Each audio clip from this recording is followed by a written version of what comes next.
What's up, fam? I'm your host, Jack Setterman. Joining me today, and as always, my co-host and longtime best friend, Abe Granoff. Today, we're in the stew.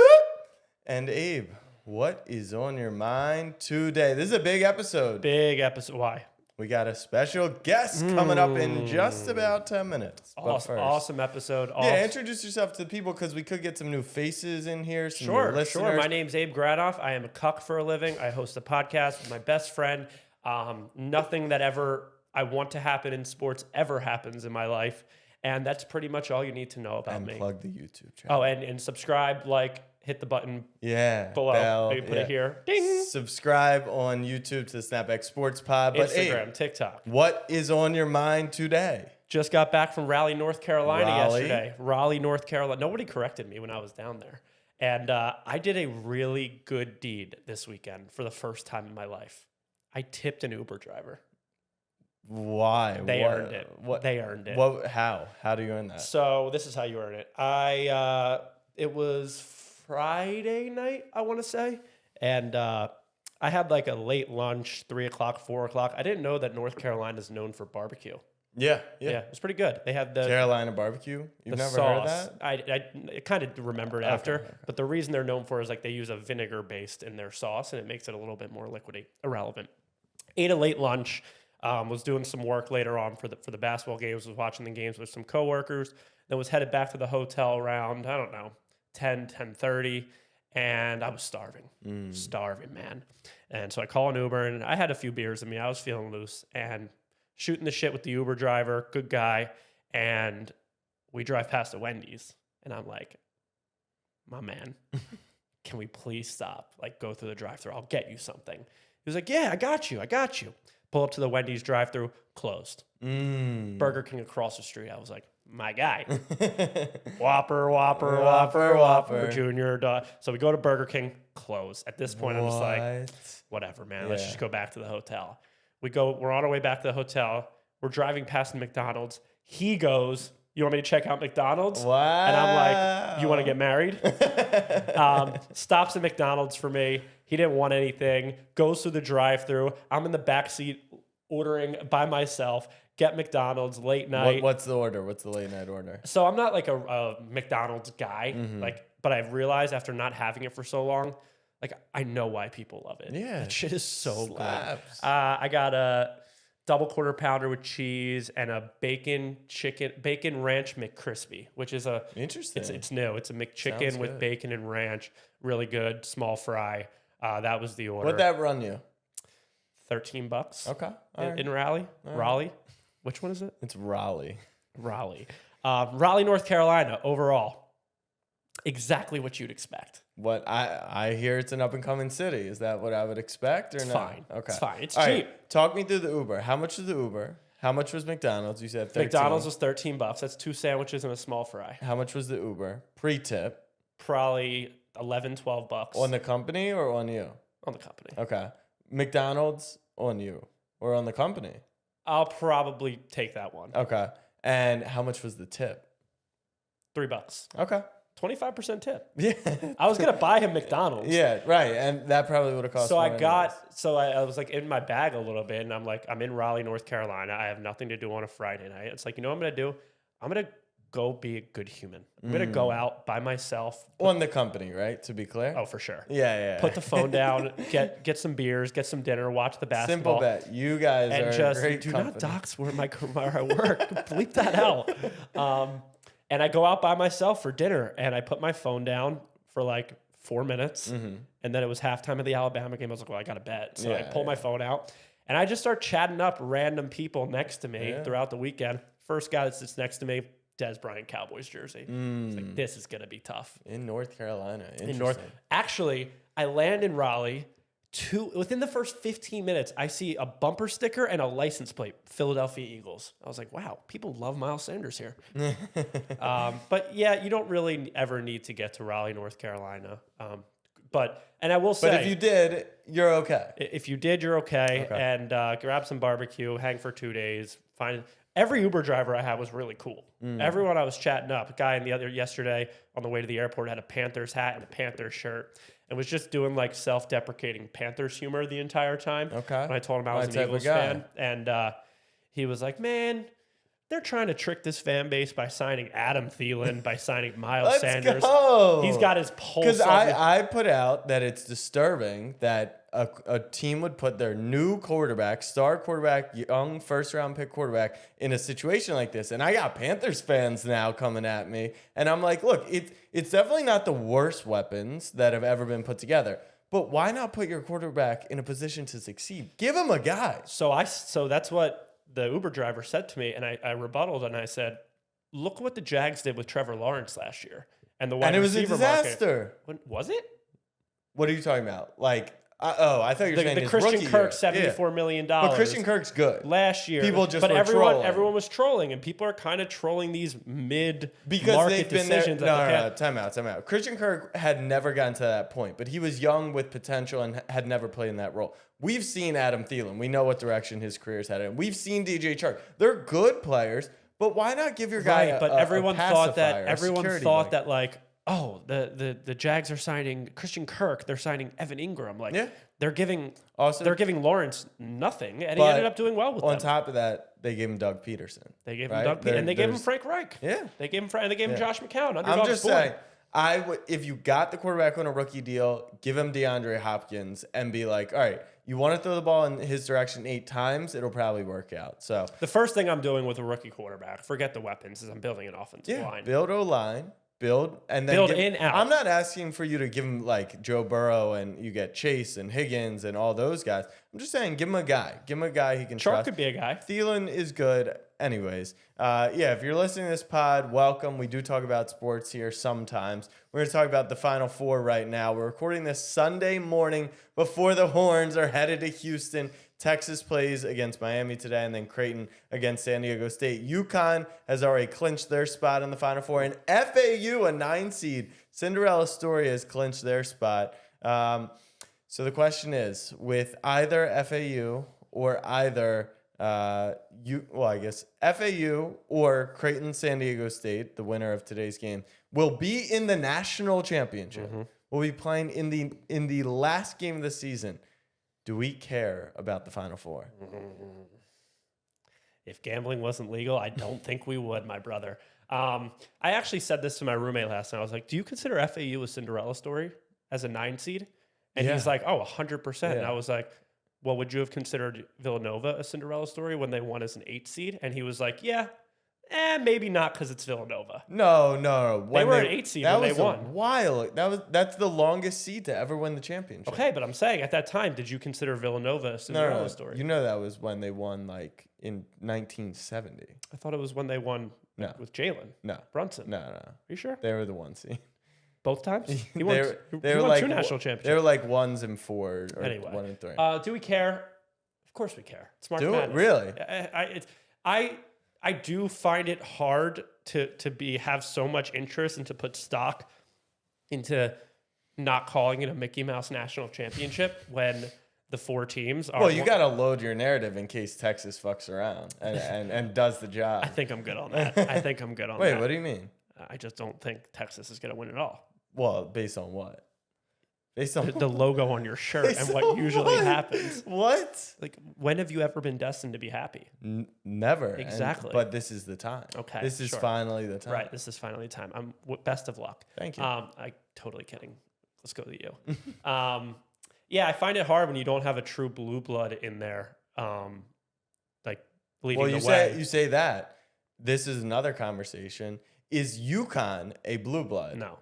Is you really? No. Because this is their 5th Final Four. I don't care. Since 2004. They have the most championships since 2004 with 4. More than Carolina, more than Kansas, more than Duke, more than Kentucky. So how are you going to say they're not? Blue blood vibes is what you need. They do. They had Hasheem Thabit. That's a number 1 overall pick. They've got Kemba. They've got Napier. They got the faces in March. It's because they don't have the consistent coach. January, February, Izzo. They don't have Coach K or Roy Williams, but they have had sustained success for now 20 years, 2 decades. I think they're a blue blood 100%. I don't. I don't know. UConn women, sure, but UConn women are out. I also last night I think I decided watching UConn actually kick the shit out of Gonzaga and Drew Timme that UConn can't win a national championship. Wow. And the reason's Bob Hurley, their coach. Yeah. They were Dan Hurley. Dan Hurley? Yeah. Is his brother Bob? Yeah. Okay. They were up like 30 with 5 minutes left. Yeah. Some play happened in the game, and Dan Hurley's face was as red as Clifford the big That's red what dog. you like to see. That shows me that we have a hard-o leaving the locker room, and that's not a guy I want to play for down Your the stretch. guy, Jerome Tang, isn't a hardo. He's a good guy, and he's out of the tournament. Go to so what do you the know? Jewish community. Yeah, that's what FAU's dancing to right now. De'Aaron Fox doesn't care. De'Aaron Fox said college basketball is unwatchable. The players can't shoot. The coaching's awful. The refs are even worse. And that's why I love March Madness. And the first 2 days, and even Saturday, Sunday, are awesome. Basketball all day long, the passion, the emotion. But then you get to Saturday and Sunday of the Elite Eight, and there's one game on at a time. And not even talking about the fact that the game was a blowout. Like, the game Kansas State FAU was spectacular. Mm-hmm. But the quality of basketball is nowhere near. Like, I actually flipped on at halftime last night to Nuggets Bucks, which could be a finals preview. Could be. Relax. I know the Knicks are probably going. But KCP comes off a screen, wide open, bucket. Everything is clean, pure. Every player is better than the next. And in college, Kansas State is struggling to get the ball inside the paint. So I understand where people are coming from. If Texas wasn't in it, what would my interest level be without gambling, without doing content? Probably limited. Yeah. I understand that. But that's why we do the damn thing. I have a UConn future, a Texas future, and a Creighton future. Congratulations to the FAU Owls for their first national championship in team history. Wait, they had never won a tournament game? Yeah, and now they've won 4. All right, so the De'Aaron Fox stuff, though, that was a funny quote to me because I vividly remember De'Aaron Fox in the locker room with his face in his hands, crying his eyes out after his last college basketball game. Where De'Aaron Fox is 100% correct. The product is so much worse. Everything he said, from the shot making to the coaching to the refereeing, is so much at such a lower level than the NBA. He's spot on there. Where he's not spot on is that's not the reason why we watch college basketball. Yeah. The reason we watch college basketball is the reason that you had your face in your hands. It's because of the passion that these kids have that they play with. The fact that anything can happen in one basketball game. It's a round ball that can bounce numerous amounts of ways. Yeah. And we watch it because of the passion. We watch it because we bet. And we watch it because the tournament style that it brings. And Marquise Noel is why you watch the tournament. Because stories like that, man. There's no story in the NBA this season that you see a player playing like that. And it's just like, holy crap. Not Julius Randle? I mean, it's funny. I was at the game last night, and I was at the game in the Garden for Julius Randle scoring 57. And I said it was mind-boggling what Julius was doing. The tough shot making, the incredible shot. But Noel, every time he touched the ball, it was like, oh my God, what's he going to do? And then he kept doing it, which is why the fact that he passed off the last shot, it was like, brother, you earned that shot. That's what I'm saying. It's you earned you that. Dropped 20. What did he drop yesterday? He dropped 30 and 12. 30 and 12 or something. It's like, you could have airballed that shot from 40 feet. You could have thrown the ball into the bleachers. Nobody would have been mad. You captivated. People were mad because he passed. Exactly. It's LeBron. It's LeBron. You captivated the hearts of everyone in America in these last 2 weeks. And at that point, it's like, you've earned this opportunity to take that shot. And listen, just like the greats, he chose to make the right basketball play, and it didn't work out. Yeah. I absolutely... Round of applause for Marquise I Noel. fell in love with this Kansas State basketball team, all because of a stupid TikTok I saw of Coach Jerome. That's a coach you want to play for. Dan Hurley? No. I want to play to my coach vibing out to Lil Baby in the locker room. Even though he's a little awkward. He's not, dude. He's got rhythm. He's got rhythm. He's got rhythm. You could not. You could never. All right, going into the Elite Eight today, Texas plays their 4-point favorites over Miami. What's your prediction? Who wins it all going into the weekend? Are you riding with UConn? They're the prohibitive favorites. Part of me is riding with FAU. Wow. Part of me is riding with FAU. They have a little villain arc. They have a villain arc. Yeah. They have these guards that can play, and they've just got momentum. And I saw Coach Jerome Fang, who I will follow him into the fucking tang. Close. Yeah, positive. I will follow I will follow him into the sun. And unlike January, February Izzo, who took his loss like a little bitch, who was saying that Kansas State got lucky, this and that, Jerome Tang marched into that FAU locker room and said, nobody can beat you. You're the best team we played all year. Don't run away from this. This is your tournament to lose. And that's what I love from Coach Tang. And I'm riding with FAU the rest of the way. Okay. They're out. They're gonna lose to Creighton. I can't I wait. mean, I can't you wait. have. I'm proud. I'm praying. I'm praying. All right. Well, let's What about welcome you? our guests. We got a little interview. Wait, what about with you? me? I think Texas wins today. I think Texas UConn is the national championship in the Final Four, which obviously people have said stuff like that before. It doesn't always play out, but I think the winner of that game wins. UConn's the best team in the tourney. If Dylan Dessou can get healthy in between now and the Final Four, I think it's anyone's game in the Final Four. Did I see? And Texas will have home court. I mean, the game's in Houston. It'll be a home It's crowd. a football stadium. The basketball game. And we'll be 50,000 deep, and I'll be there. You're going? Yeah. Even if Texas doesn't make it? Yeah. Nice. We're doing some content Nice. down there. I saw something with Dylan Dessou, and correct me if I'm wrong. I just kind of put 2 and 2 together. You remember when Steph broke the 3-point record in the Garden, and Draymond wasn't going to play, but it was important that he started that game and took the tip? Did Dylan Dessou do a little something like that? Yeah, the coach did that. Oh, so it was man. Yeah, it was weird. It was weird that they did that, and then he got hit in the eye, and then he came out with a walking boot. It was kind of a bizarre That's Joel situation. Embiid in a nutshell right there. Yeah. All right, let's welcome our guest, J.R. Smith. We had him on. We had a little interview with him because he's promoting his new series, Redefined. It's a documentary on Amazon Prime Video, so check it out. He's a 2-time NBA champion with a 4.0 GPA and the star of the brand new Prime Video docuseries Redefined. Please welcome our guest, J.R. Smith. J.R., how you doing today? I'm doing great. How you guys doing? Doing good. Let's hop right into It's like it. 3.89 right now, by the way. What happened? I had a little slippage. You know what? It happens. It's better than the GPA that I had in college. But we're very excited about this new docuseries coming out on your journey at the HBCU and playing collegiate golf. What are you most excited for the people to see or learn about in this docuseries? I think for me, more importantly, I think the most important thing to learn out of it is the power to overcome your insecurities and things you've been really second guessed or self-conscious about, or just something that really just brought a trauma to your life. Like for me, as a kid, my academics were always like last on my list because I was never good at school. I hated reading. I grew up with an IEP, being dyslexic and ADHD, and not being able to, just confidently live within myself because I felt like I was so much different than everybody else.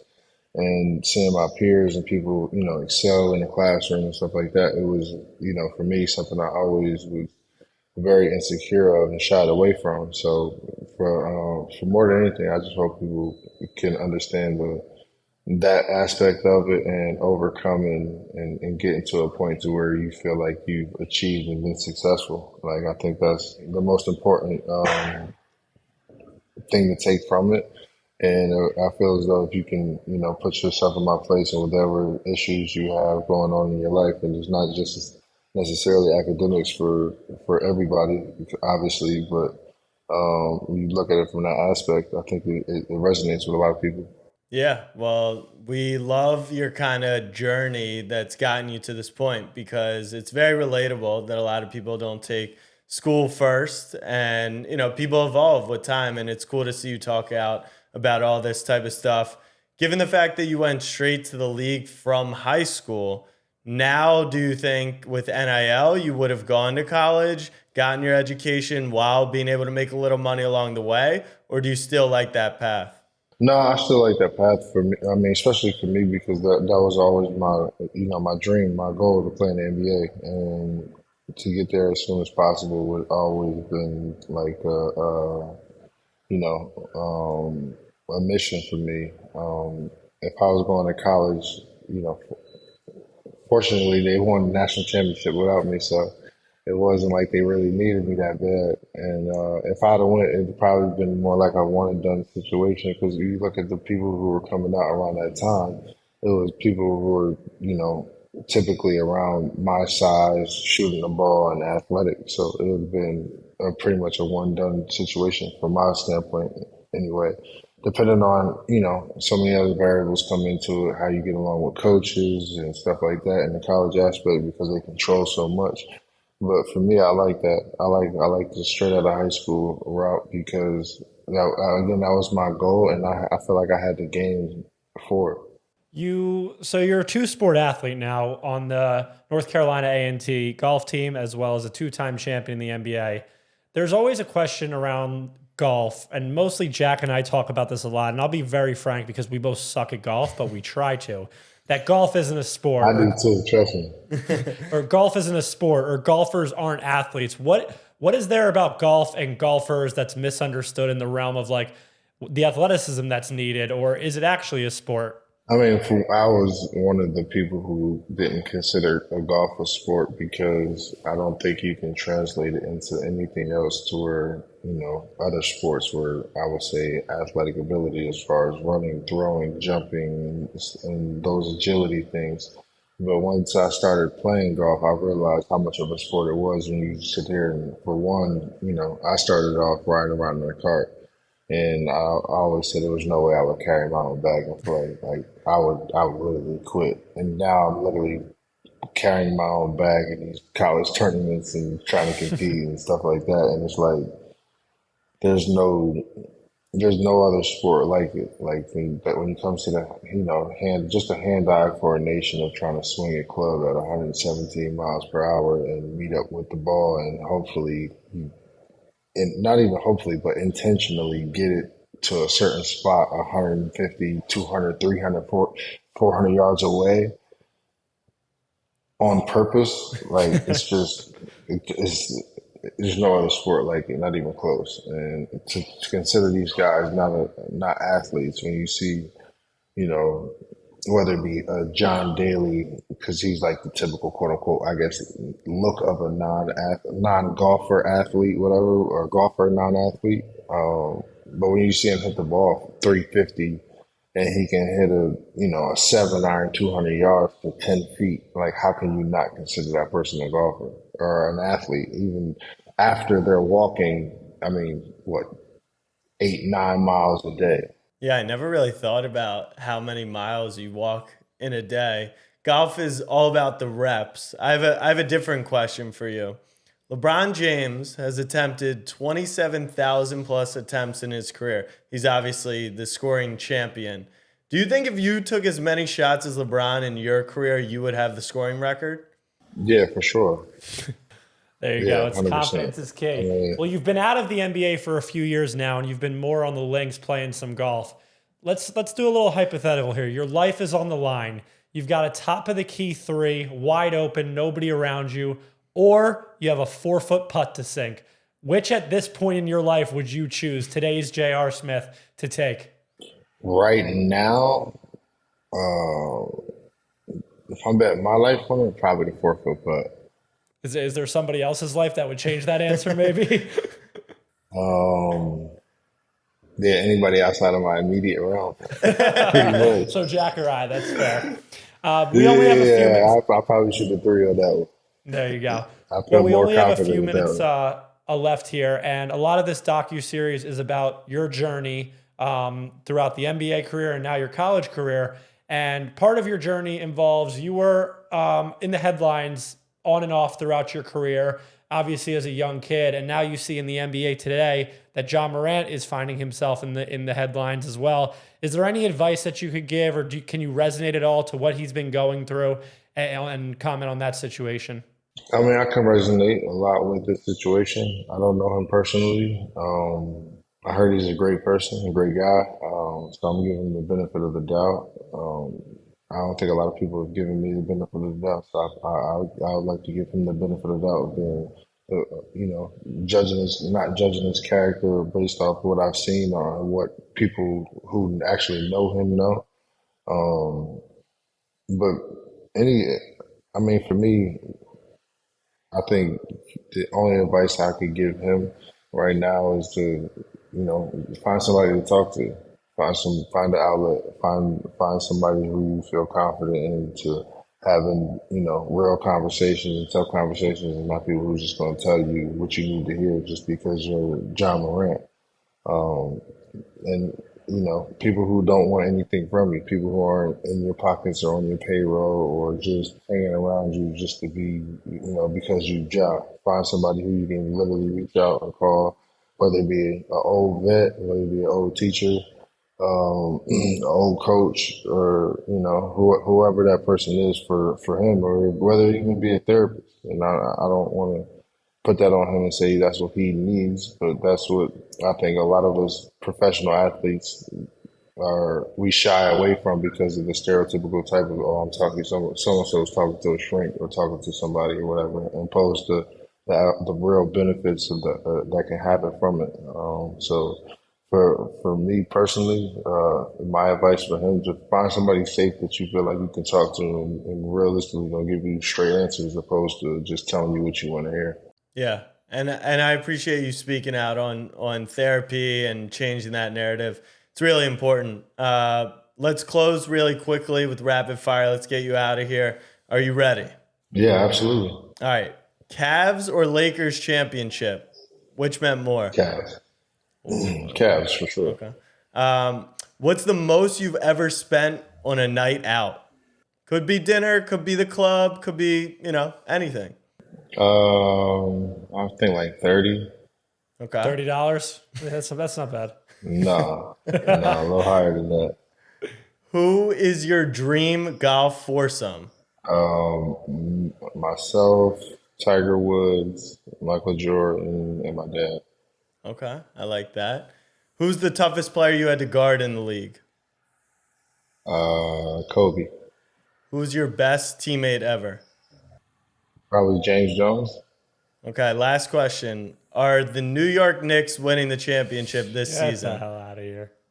Not a chance. Not a chance. I do have one more question before we let you go. Not this year.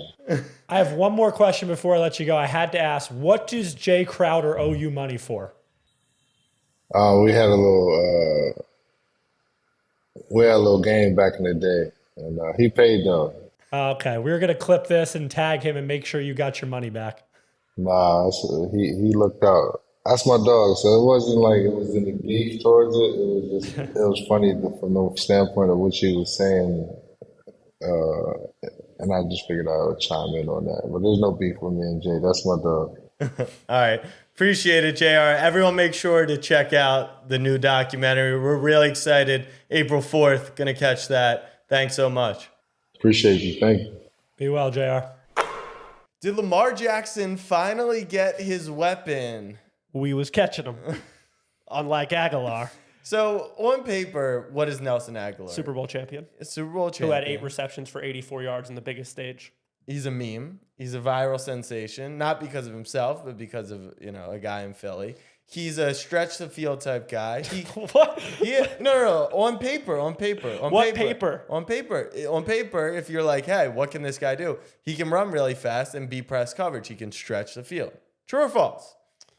Hold on. I'll get there. Keep going. On the field, he has the lowest reception per routes run over the last 3 seasons. He's received 1-year contract. Context: he was being thrown to by Carson Wentz at one point. Derek Carr and Mac Jones. I understand. But over the past 3 seasons, the lowest. Also in the past 3 seasons, he signed 1-year deals, of which none were renewed. So maybe a sign. What the hell are the Ravens doing? What are they doing? You get a champion in the locker room. You've been asking for the Lamar's number 1 or Huntley's number 1, and who knows? This could be it. You get a Nelson Agholor with a chip on his shoulder. That's a scary sight, But he's man. had a chip on his shoulder the last couple seasons. No, You got to get a little excited about this. no, I'm not excited at all. This is the exact same thing the Ravens have been doing for the last 5 years. Yeah. 1-year deals to mediocre. Come and prove it. Maybe you'll have a breakout season with us and be the guy. And newsflash, it hasn't worked. Yeah, people being like, he's an upgrade over Demarcus Robinson. Okay. It's a lateral hell move. Hell yeah. No, what the Ravens used to do 5 years ago with Flacco, which they should do, is trade or pick up the, not wash, but on the steady decline, but not too deep of a decline, veteran star receivers. Odell. Steve Smith, Anquan Bolden. Why am I saying Anquan. Anquan Bolden. No, the next guy is staring you in the face. If they do not go get DeAndre Hopkins, the Ravens will not have Lamar Jackson on the team next year. Not because Lamar's like, hey, you have to get me D-Hop, because the only reason to not get him is because you don't want to just burn cap and burn a draft pick, on a guy who's going to be playing with Tyler Huntley. So I actually think that based on where DeAndre Hopkins goes, that's going to signal to the league what's going on with Lamar Jackson. What is going on with Lamar Jackson? We'll take our internet graphic of the week. So why don't you do a little Q&A? I know a little bit about the scenario. Sure. So from what I can understand, there's a man out there by the name of Ken, I don't know. Lamar Ken, we're calling him. Yeah. Who is Lamar's boy? Yeah, that's his homie. It's his homie. And all I'll say is Jack and I have been friends for 18 plus years, whatever the fuck it's been now. Never once has he tried to call NFL teams and try and make me $300 million richer. You did text me yesterday you want to start an OnlyFans business. No, I didn't. No, I didn't. Okay. All right. No, I didn't. I did not say. You can't just word it like that. What did you say? An OnlyFans vertical for the Snapback agency where we represent creators and get them content. So deals. look, we do business dealings. Lamar does business dealings with Ken. So essentially, the internet graphic of the week is the NFL put out a memo warning teams to not negotiate with this guy, Ken. Ken is Lamar Jackson's friend, business associate, whatever he may be. Within the realm of this memo coming out, because allegedly he was going behind teams' backs and trying to speak with teams to negotiate for Lamar. Lamar and Ken also launched a workout business together. The workout business. This has pyramid scheme written all over it. Literally. So there's a video on Lamar's Twitter of him wheeling out the thing. So it's like an all-in-one workout thing with weights and an iPad's attached to it, all on a cart. And Lamar's doing sit-ups, and then he's watching a video, and then he's promoting the thing. So obviously the internet did its thing, did a little research on it. They completely copied the terms and service from Tonal. You know Tonal. So much so that they left Tonal in the terms and services. Like it was a straight copy. I love plagiarism.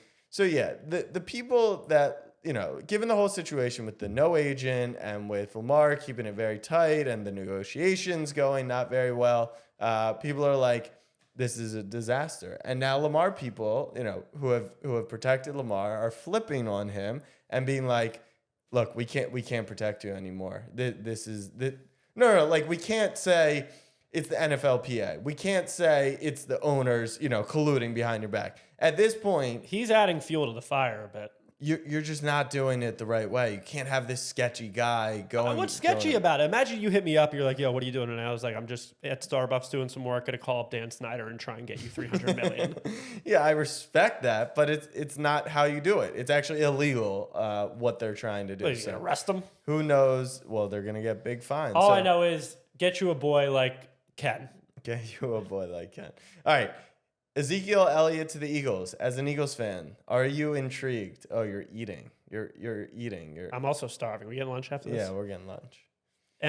So apparently Zeke put out his own list of Eagles, Jets, and Bengals. Those are the three teams. And the Jets running back said, we good over here. And Cincinnati already came out and said, nah, we're okay. But there's been no interest from the Eagles is what I've read. From a football standpoint, don't really give a shit. Really? It's a running back. From a vibe standpoint, fuck the Cowboys. You'll find me. I hate Zeke. I would love him in Philadelphia. It has shades of DeMarco Murray when we signed him to a big contract from Dallas written all over it. 0% chance it works out in our favor if we do sign Zeke. However, for the vibes, I'm totally in on stealing Zeke from the Cowboys. Right. What's the vibe? Because you like Zeke or would like him as an Eagle, or the vibe is just poaching one of their best players ever? Both. Okay. Both. I mean, listen, I trust Howie Roseman to not give Zeke over $1 million guaranteed. Yeah. And then if you have if he's used the same way he was with Pollard and he's not making $10 to $12 million a year, I don't think Zeke is washed. No, I agree with you. Why is he any different than Lenny Fournette? Right. That's it. Exactly. He can That's catch what I said about him. passes It's like, why wouldn't he go to a Buffalo? He would catch passes. You need me to put the wire in my shirt No, again? you're good. So that's why I'm in on it. I feel like as long as the cap hit isn't anything more than $2 million, even that would be a lot, then it's a low risk, high reward type play.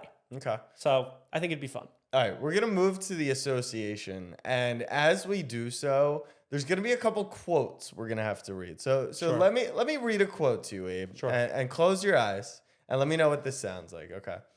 in all honesty, he's probably not going to join us for the rest of the year. Who said that? Jack Settleman on Twitter about 2.5 months ago. Ooh, okay. About Ben Simmons. Now, that was Jacques Vaughn. When? But that was last night. But what was really weird is that Jacques Vaughn, in a prior press conference, said this: Ben Simmons will not be shut down for the season. Why did he have to answer that question at that point in time? I'm not was sure. there a report out there? And there was a guy named Shams who put out a similar report that doubled down and confirmed that no, the Brooklyn Nets aren't shutting down Ben Simmons. So yes, our report that Ben Simmons would be shut down for the year has been confirmed. Snapback Sources is fully back, never left. And for those of you who are doubting us on Twitter, shout out to the Twitter account Brooklyn Netcast. You were crying. Oh, every Brooklyn Net fan knew this. Oh, yeah? Let's go to the replies when we tweeted out originally that he'd be shut down, what Brooklyn Net fans thought. Listen, we had our finger right on the pulse with this one. We knew Simmons would be shut down. And I said it before and I'll say it again. What has transpired with Ben Simmons in Brooklyn throughout this entire last year and a half is the craziest thing in the entire world. Wait, just in Brooklyn? In Philadelphia, too. Yeah, Let's I read was it. gonna say. I want to read a tweet real quick. Okay. And this is just mind-boggling to me. Here's what the Nets gave up to acquire Ben Simmons, Seth Curry, 2 first-round picks, and 1/2 of a year of Andre Drummond. Jared Allen, all-star. Karis LeVert, him. Bucket. Taurean Prince, once dropped 33 points in Madison Square Garden. Rodion Kurucs. Kurucs, yeah. Man. Okay, it's fine. 3 first-round picks, 4 pick swaps, James Harden, and Paul Millsap. It's a good offload. Yeah. It's a good offload. That is what the Brooklyn Nets gave up to acquire, to actually have the fortune of having a guy named Ben Simmons on their roster. What we have seen happen with the Brooklyn Nets in the last 3 years, everything from rebuilding, acquiring all these picks, making the splash, signing Kevin Durant, signing Kyrie Irving, trading for James Harden, 16 games of that. At this point, Jack, Cam Johnson, Mikal Bridges, and Spencer Dinwiddie have played more minutes together on the Brooklyn Nets than Kevin Durant, Kyrie Irving, and James Harden did already. Wow. It only took 300 something. Wow. They played 16 games together. And I just think this whole, I would love a 30 for 30 about the Brooklyn Nets over the last 4 years. Yeah, it'd be fun. Couldn't be the Knicks. I mean, everyone said KD, Kyrie, Zion. Yeah, don't you regret not coming to the Knicks? I mean, if Kevin Durant was on the Knicks are winning the title this year. But anyways, are the Lakers dangerous? Can the Lakers win the NBA championship? Depends. Are people afraid of LeBron or not? Mario Chalmers is a bitch. No. Yeah. No. That guy, there's no Mario Chalmers without LeBron James. I kind of feel that. Oh, no, I agree with that. But I kind of feel that. Do people fear LeBron James? Or do they just know that? Don't ask me, ask Draymond. Who do you think people fear more? Stephen Curry or LeBron James? LeBron James. Why? Guy went to 10 straight NBA finals. Right, so it became... You can't tell me that the LeBronto Raptors with Lowry and DeRozan didn't fear him. They fear him or they knew what was coming? Not that doesn't make it... Both can be true. Yeah. Both can be true. People fear LeBron James, dude. I feel like people fear when Stephen Curry crosses half court, when the ball's in his hand. But then people fear Damian Lillard. And Yeah. It's but does anyone fear Damian Lillard in May? No. No, because he's on the fucking golf course. People fear LeBron James because he's usually going to the NBA Finals. Except in the West. I still think there's a chance, man. Here's my thing.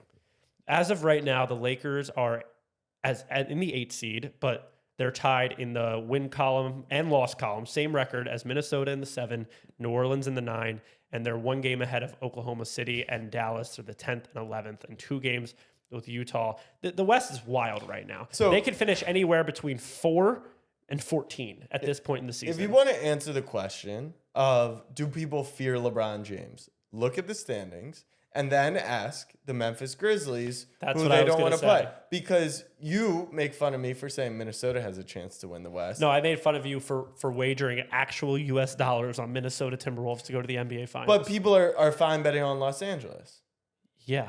Because they have LeBron James. Correct. And the other has Rudy Gobert. I understand. I just want to make the point to For everyone. context, Jack threw a lot of money, US dollars, well, unit shaming, me, subtly, on the Minnesota Timberwolves to go to the NBA championship. Do people fear the Lakers? You cannot sit here and tell me that Nuggets fans and Grizzlies fans want to play the Lakers in the first round. No, they don't. They But I don't. don't think they want to play Minnesota either. What do you have with the Minnesota Timberwolves? So Minnesota last year against Memphis, if they hadn't been this immature throw up all over yourself team, they would have beat Memphis. Memphis last year was Golden State's toughest test. Ja gets hurt. So I really think that this Minnesota team, Rudy Gobert, everyone loves to troll him. And honestly, in the playoffs, he gets exposed. But they have one of the best fives in the West. They have Jalen McDaniels. Jaden. We have Jalen. But they have Conley, who's a vet. They got Ant, who did take a step this year. They got McDaniels, who's got length. And who knows, maybe Gobert and Cat, Cat's a weirdo. Cat's really good. He's just weird. He's zesty. That is the word. Yeah. That is the word. He's zesty. Every time he gets a microphone in front of his face, you're either going to cringe or just be like, is he flirting with me? But he's good. He's a good basketball player for sure. So who knows? But I know. I think I do know that the Minnesota Timberwolves, there's a 0.000% chance the Minnesota Timberwolves are in the NBA Finals. Could they win a first round? Sure, but that doesn't get you to the NBA. Oh, no, the Sixers win first round. Could they win the second round? If hypothetically, this is the hypothetical, they land 7, they play Memphis, and then they play Sacramento. Could they win those 2 series? That's implying that Golden State in the 6 wouldn't beat Sacramento in the 3. Sure. But I'm just saying. They can't even go to the conference finals. They can't beat Sacramento? No. Why? Because they won't You don't play believe them. that. Let's say Steph rolls his ankle. Dude, you won't get me picking against the Kings. Come playoff time, I'll widowy be gwiddying outside of the beam. If they get to the conference finals, I'll have a great hedge opportunity. That's all. Cash out for $7. Here. Eagleson, mark this down. I just want to turn the air on right Schmitzen? No, I need fresh air circulation.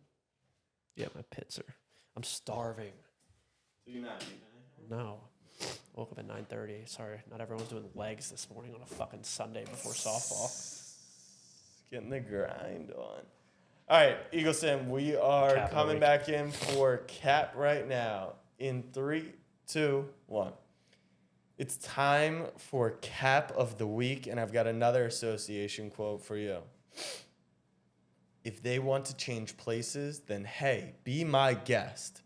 This is in reference to Kyrie Irving telling the fans of the Dallas Mavericks that if they want to play, Kyrie's already beefing with fans? that if the Mavs fans want to play in the NBA, be his guest. Hey, I would love to play. On top of that, Kyrie Irving with the double down put another quote that said, you guys in the stands couldn't do what we did today. I promise lose you to the Charlotte Hornets. I promise you we that can figure that if out. If I had the platform that he did, I promise you I could figure out how to repost a documentary on Amazon. Kyrie, I can do what you do today. So Cap of the Week is that Kyrie Irving More wants than to welcome switch to places change with me. places. You want to be in this podcast studio right now? You didn't want to be in Brooklyn. You don't want to be in Actually, Manhattan. I don't know if I want to switch places. Do I get to keep this little Devontae Smith signed helmet? Yeah, it's nice, right? I'll just buy Devontae Smith with Kyrie's contract. Yeah, you probably could. Smitty, my boy. So yeah, Cap of the Week, Kyrie Irving. I've got 2 caps of the week. The first is just a little subtle one, and it's obviously a blatant lie, but amidst the whole Marquise Noel hype train that's been going on, everyone's been making about how he's the short king, he's 5'8" and everything, and people have been comparing him to like Isaiah Thomas, old Celtics Isaiah Thomas, like the Gen Z Isaiah Thomas, we will, because he was 5'9" and was doing what he was doing in the NBA. I watched Marquise Noel in the last 2 weeks, and I watched Isaiah Thomas in the NBA. There's no way Marquise Noel is shorter than Isaiah Thomas. Isaiah Thomas, to me, is the shortest player to ever step foot on a basketball court, and they're saying he's 5'9" and Noel's 5'8". I'm sorry. Maybe Noel's just personality makes him appear bigger than that, but like if I picture Noel playing in these last 2 weeks, I get it was against college kids, maybe they're not as big, and I picture Isaiah Thomas on an NBA court, my mind can't wrap its head around the fact that Isaiah Thomas is taller. Seeing Marquise Noel yesterday in person, he's short. And I can also see why players like that, where if they're not literally scoring 28 a night, that they're such a liability on defense. Like his height, when he was getting into switches, it's non-competitive. He's playing a whole foot below a lot of these wings and big men. So But it just felt like Isaiah Thomas was actually like I consistently. think they're same height. Probably. And like I said, I'm just making shit up. But like watching Isaiah Thomas play basketball in the NBA, like reminded me consistently of the one meme of CJ McCollum in high school. Little like boy. just little boy, shorts to his ankles. Whereas Noel, he just has more of an alpha presence that makes him seem like he's at least 6 I don't foot. know. 2016 Isaiah Thomas was special. MVP. He was, but he was also. I'm not saying he wasn't special. But you're saying alpha. Like you don't score 30 in the No, league. even when he was doing that, like dropping 45 and everything, Yeah. it was like, oh, cutie. Whereas Marquise Noel, I'm like, you're not a cutie, you're him. Yeah, You're he him. was him. So that's my first cap of the week is I want to fact check Isaiah Thomas or Marquise Noel's height. My second cap of the week, which I learned this week, comes in the form of now notable scumbag in my book, CJ Gardner-Johnson of the new Detroit Lions. We all know the story. He signed a 1-year deal with the Lions. Time out real quick. Sure. CJ Gardner-Johnson? Yeah. What's the J? I thought it was Chauncey Gardner-Johnson. Oh, yeah. Chauncey Gardner-Johnson. Okay. But they call him CJ. It's Gotcha. Chauncey something. Okay. Anyway, I read into the details of his contract, so he called it a contract. It was reported 1 for $8 million, but let's dive into the details here. It's really 1.61 for 6.5, which $6.5 million, nothing to bat your head to. And then he essentially signed a same-game parlay for the rest of his contract. So here's the details. So how is he a scumbag? That might be our type of guy. Because he's going around boasting about just talking shit on Twitter where it's like, dude, you just... Like, Y'all switched up on him. is Nelson Agholor making more than Gardner-Johnson this year? Of course, he switched up on us. He's out here tweeting about how Lamar should be played higher than Hurts and talking shit on Hurts. That's He's a facts. fucking bitch. Per source with knowledge of the deal, it has a base value of $6.5 million. Gardner-Johnson can make another $1.5 million via a package of incentives. All of these incentives require the Lions to finish top 16 in yards allowed. He gets $375K for 70% playing time, $750K for 80%, $375K for 3 interceptions, or $750 for 5 interceptions. So here we go. He'll stand to make, on top of his $6.5 million, another $375,000, or another $750,000, or an extra $1.125 million, or an extra $1.5 million, or, and this is my favorite part, nothing at fucking all. This is the funny part. Even if Chauncey or CJ Gardner-Johnson, Nope, you had it the first no, time. but that's like what he's called. Gardner-Johnson plays 100% of the snaps this year, doesn't miss a snap, which I don't think has ever happened for a cornerback or a safety, whatever you want to call him, and has 15 or more interceptions. He gets nothing unless the Lions finish in the top half of the league defensively. It's betting on your team. They brought in some dogs. I mean, though. listen, he literally is betting on his team around him and then went out in the media and said that they're better than the team that went to the Super Bowl. He this must year. think so, or he's Dude, talking himself into the parlay. He's cap, cock, or it's a lock until proven otherwise. Yeah, And that's yeah. what his team minds. So cap of the week goes out to Gardner-Johnson's contract, to everything surrounding CJ Gardner-Johnson, because you're a petty little bitch. Yeah. And I used to love you, and now And I have no I'm choice. just curious, why can he do a same game parlay on himself, but Calvin Ridley can't bet on his boys? Consistency would be nice. Yeah, Consistency. come on, would be Raj, nice. a little consistency. You know what I found out? If you work for the NFL or anything, and this is like Roger Goodell being a little like a cult leader, you can't play fantasy sports, any sport. You can't play fantasy I know. baseball if you're in the NFL or if you work even in the league office. Yeah, What? no one follows that. Actually? No, Throw out some names. I'm not doing Throw that. out some names. Monday mailbag in the Discord. Titan says, "Who gets a ring first? Joel Embiid, Lamar Jackson, or Austin Matthews?" Do they even give out rings for the Stanley Cup? I don't know. I thought you just lift the cup and then you get to drink some beer out of it. Beer out of it, and then that's your ring. Yeah. So we're just gonna throw Austin Matthews off this list, right? Yeah, Okay. yeah. So who wins the rings first? Lamar Jackson or Joel Embiid? Is Embiid, how Joel Embiid is Embiid. how Eagleson spelled Or it. maybe Titans spelled it like that. We don't know. I don't really see the Atlanta Falcons getting over the hump anytime soon. Yeah. That's just how I feel. Whereas I do think that in 3 or 4 years that the Knicks. Knicks might be able to get over the hump yeah, with Embiid. yeah. So I'm going to go Embiid here because Joel Embiid could earn one within the next 3 months, and Lamar Jackson is unemployed. No, he's employed. Is he? Oh, he's he's just- tendered. Yeah, he's a chicken tendy right Yeah, now. It's Embiid, baby.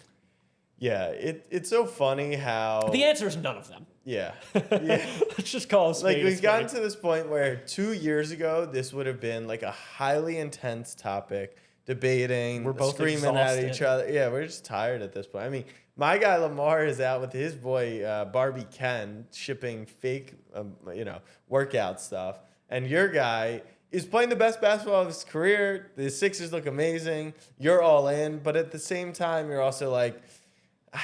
Just we'll see It's when like we get getting. there. It's like we'll see when we get there. It's like getting back into an unhealthy relationship Yeah. where it's like it's great right now, but great. what's coming?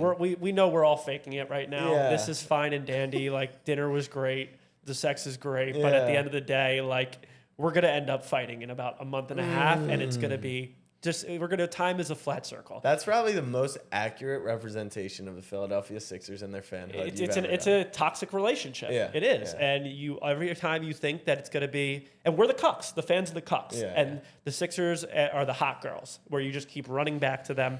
And at the end of the day, they're just going to break your heart. I'm all in. I'm so all in, and I think we could really do Not it. even the West Coast trip is like No, deterring because it. these are schedule losses, But in that's my the opinion. thing. They were all scheduled wins for the last 10 games. Like now you see. Yeah, Jack, when things are going great, we talk Okay, like things are alright. going great. I just but want to make sure. that's just it felt like in the beginning of the year where it was like I was hard time wrapping my head around watching regular season Sixers basketball because they were on and off. They were doing what they were doing, 4 or 5 seed at the time. And it's just like in the back of my head, like I can't keep going back. They're just going to hurt me more. But I find I'll be there. I'll be there. I find myself right there, I'll be there sucked for you, back man. in for this team. And it's the year. Hey, you know what? At least your team has won a playoff game in the last 8,000. Wait, let's wait days. for the official number. Oh yeah, no, I was just saying as a transition. Now we're gonna bring in our boy Andrew Eagleson. Is the hood up? What do we think? What's your bet? Hurry up. Yes. Okay. Yeah. Did he That's- puke? Yeah. Did he puke? Did you puke, buddy? No puke. No. We're good. Hey, We're listen, staying what did you strong. do last night? So we went downtown pretty late and then came back back to residence, then went to a residence party and things quickly devolved from there.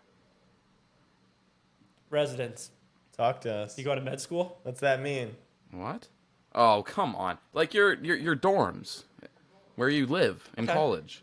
So say that. You guys don't call it residence? You sound like you're going back to an old people's home.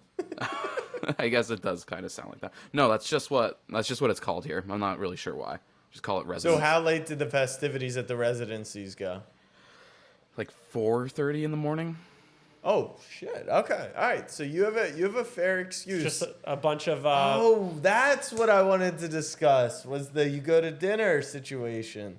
It reminded me of Oh. that. We'll do it. We'll do it on the next episode, or maybe we do it on the draft series. We'll see. But Eagleson, write that down for Thursday's pod. the steak dinner. Yeah, you go to dinner with NFL team execs, and what's the ordering strategy? Because I did talk to Sean Clifford Okay. about it and got his answer. So I'll disclose that on the next Well, episode. Sean Clifford is also someone that probably has to impress outside of his tape. Yeah.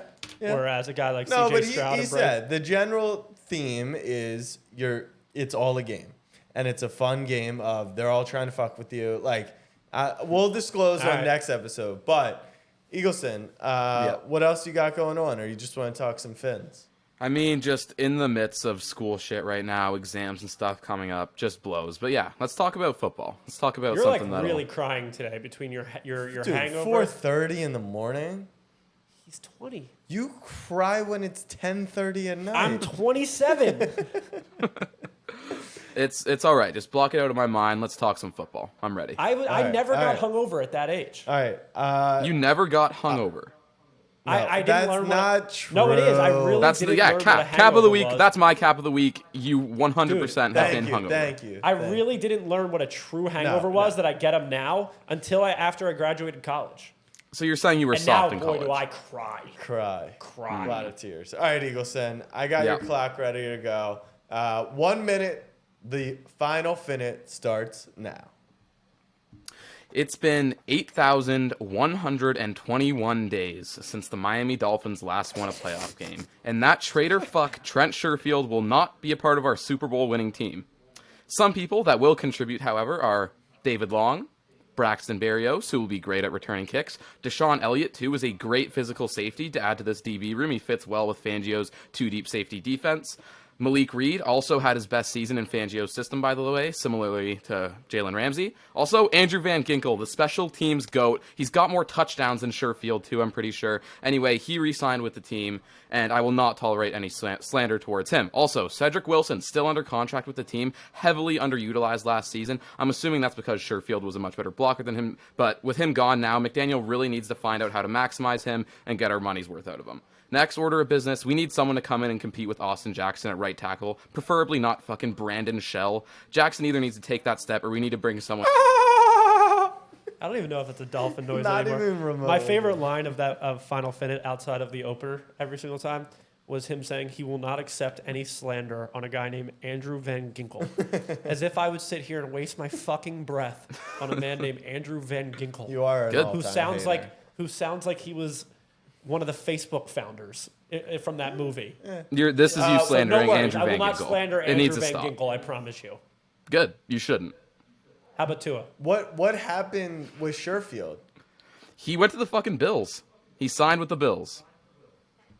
Oh, so he That's- didn't even do any like Chauncey Gardner-Johnson like talk shit. Like, Well, he yeah, just any talk shit at Tua too. He said he wanted someone who could throw him the ball, or he made some kind of comment. No, Yeah, pull he that did. up. Pull that up. Pull that What's up. his name? Trent. Trent Sherfield. He said he wanted someone who could throw the ball. Yeah, it was some kind of comment along the lines of someone who can throw me the ball better, or someone who can hit me, something like that. I can't remember exactly what it was. But yeah, he was our good third receiver. yeah. He could But you block last see- season, and then he, I guess, decided he wanted to go to the Bills for some reason. Trent Sherfield on his decision to come to Buffalo and play for the Bills with multiple teams in the mix for his services. If you want to be an elite receiver, come and play with an elite quarterback. There it is. I mean, we're not going to What's wrong with that? What's Yeah. wrong with that? You're not going to sit Tua's here and not call Tua elite. What? He led the league in passer rating. Does We're that not not gonna do this. make... Yeah, no, yeah. Because we actually know, like, we could do this if we wanted to, and we would put you in a fucking worse hangover than you already have. However, Jack and I know that you genuinely can't sit here with a straight face and at this point consider Tua an elite quarterback. He's For elite. that reason, we're going to let you off the hook on this one. He's elite. That's fine. He got concussed. He was concussed severely. He was good before that. He was more than good. He was elite. Stop Remember hating. the Packers game, the second half? That shit was so funny. All right, so my favorite takeaway from the final Finite is I already figured out the theme of the Dolphins' year. Paper. On paper. Scheme fits. Every acquisition Fits the is scheme. perfect for Vic Fangio's What could go scheme. wrong? It's It perfect for Tua's play style. It's so good for Mike McDaniel's offense. It is. Thank you. It is. Yeah. Look, that is good. It is good to get players that fit the scheme because when I players agree. play out of scheme, they're less effective.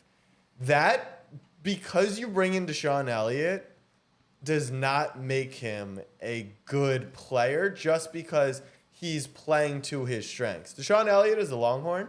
I've worked out in the same gym as him before. I've Okay. watched him on the Baltimore Ravens when he was drafted. He's honestly a pretty good player. He's just injury prone.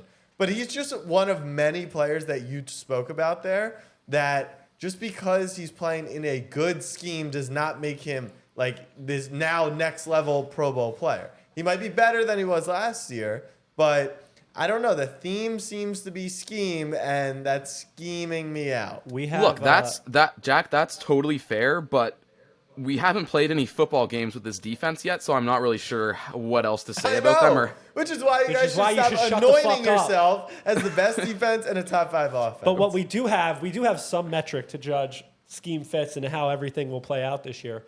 NFL win totals came out early, the opening lines. what is it? Eagleson, happen to have any guess on what the Dolphins No, win total is? let's. What do I think because it is, or Eagleson is what a is it? novice Should it bettor. be? I think we should do a little rapid fire with him. Give him the team. He gives you the win total. Okay. Kansas City Chiefs. What's the over/under win total for next year? Keep in mind 17 games. 11.5. Got it. Let's go. Pittsburgh Steelers. 8.5. 2 for 2. Wow. Baltimore Ravens. 9.5. 8.5. Yeah, that line's wrong. Miami Dolphins. What do you mean that line's wrong? What are they gonna be It'll at? finish at 9.5. They're gonna. Are they Come at on, 8.5 show us your too? confidence in them. What? Are they at 8.5 too? They should be higher, but I'm assuming that's where they have them. They're at 9.5. They are at So 9.5. the market Okay, predicts that nice. you would maybe go 500 this year. I mean, Abe's talking like a big dog. Like the Eagles aren't listed at 10.5. Yeah, but the highest total is 11.5. So Yeah. it's like we're. Those can't be right. The Chiefs are going to be 12.5. No, I saw this. This is how it opened. No. This is how it opened. Go on a sports book right now. Go on a I sports book can't right now. because of my location. I'll go on it. There's no way. I'm telling you, the there is Ravens. No so bet it way. right now. No, well, first of all, it'll be heavily juiced in one direction. I'm not saying the Ravens. The Chiefs at 11.5, it'll be like minus 140 to the over. The Eagles at 10.5. Here we go. Like I got a sports book. Dolphins 9.5 at minus 120. Yeah. Chiefs 11.5 at minus. The over is minus 105. There might be a little money to be made early Wait, action. what's the What are the odds Ravens? on the What's Dolphins over? Ravens? Over 8.5 minus 150. Yeah. Okay. Let's see what the Eagles. Over 10.5 minus 150. Yeah. We're still them. Like we're yeah. still the best team in the And I'm NFC. still sharp as a fucking tack, boys. All right, Eagleson. Well, we appreciate you. What's your hangover cure? I think we've shared ours before, but yeah, what's the plan after this? Cry. The most crispy hash browns you can get. That's like I hate it when people get the super soft, mushy ones. I don't know about you guys. The most crisp, like brown hash browns, perfect, amazing. Send us a photo of that crisp. Yeah. What? I can't hear you. Send us a photo of that crisp. Oh, I will. Yeah. Thank you. Jack and I are actually headed out. It's opening day, baby. Let's go. We got a softball league, and you're the snapback boys for opening day. The lineup card came out. Heart of the order. This podcast A little right Trey now. Turner, Bryce Harper. There we go. We got We Jack. kind of are Trey Turner, Bryce Harper. We got Jack batting second and playing short. We got me Nice. batting third. I think I'm playing first right now, but might play a little outfield, a little Bryce switcheroo. The snapback boys are carrying the lineup. I have no idea what this is going to be like, but goddamn am I excited. Well, let's go get some lunch. Hook 'em horns. Everyone have a great week. We will see you on Thursday. Hope you enjoyed this episode with J.R. Smith. Make sure you subscribe to the pod on YouTube. Much love. Peace.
1 minute behind schedule.